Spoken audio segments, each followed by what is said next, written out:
Sizce de.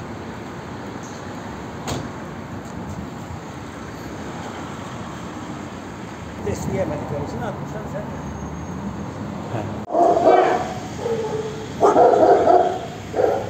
Ruh gibi yiyorlar.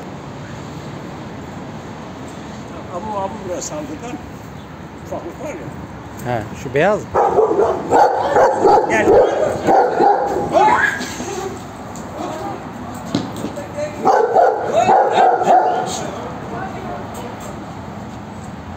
Gel. Hadi.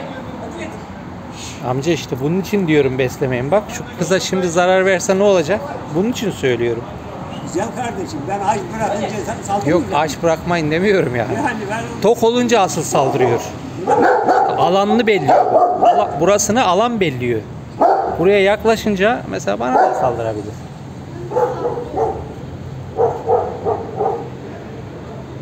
Kediden korkan hayvan var ya.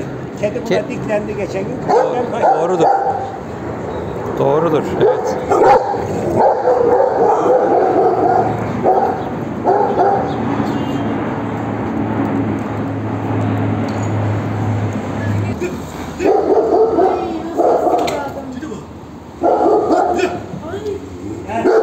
Gel.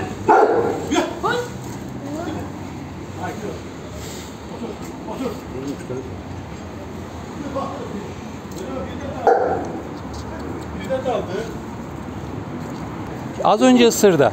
Allah Allah. Bak abi ya. Buyur ya. Ya böyle köpekler ne yapıyor? Abi belediyeye şikayet edin abi ya. Toplanması gerekiyor. Kanun değişti. Bak sokakta köpek olmaması gerekiyor. Yok yok. Abi bak size söyleyeyim 5199 hayvan koruma kanunu değişti.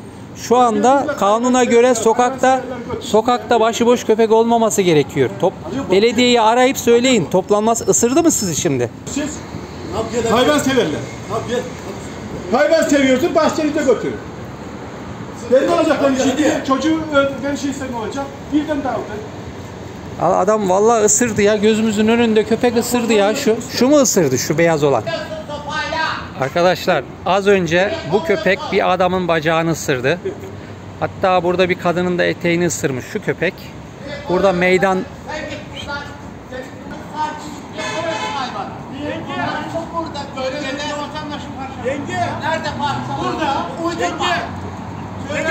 Az önce bir adamı ısırdı hanımefendi. Rahat duran niye beni ısırmıyor da seni ısırıyor? Adamı ısırdı ya ben gördüm. Beni ısırmıyor da seni ısırıyor. Niye ben rahat geçiyordum ben?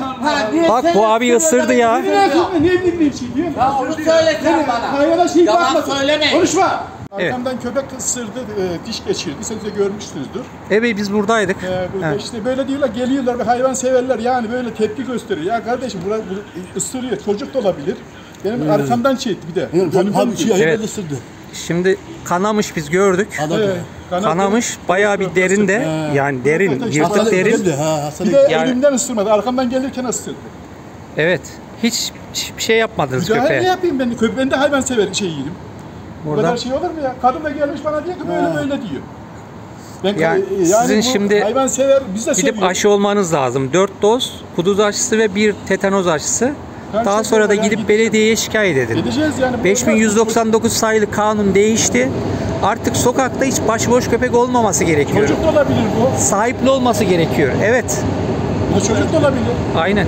Ya bu çocuk canımız bu kadar yuka mı yani? Şey mi? Hayvan seviyorlar. Herkes seviyor hayvanı. Ben hayvana bir müdahale yapmadım. Karşından şey yapmadım. Arkamdan geliyor bir de.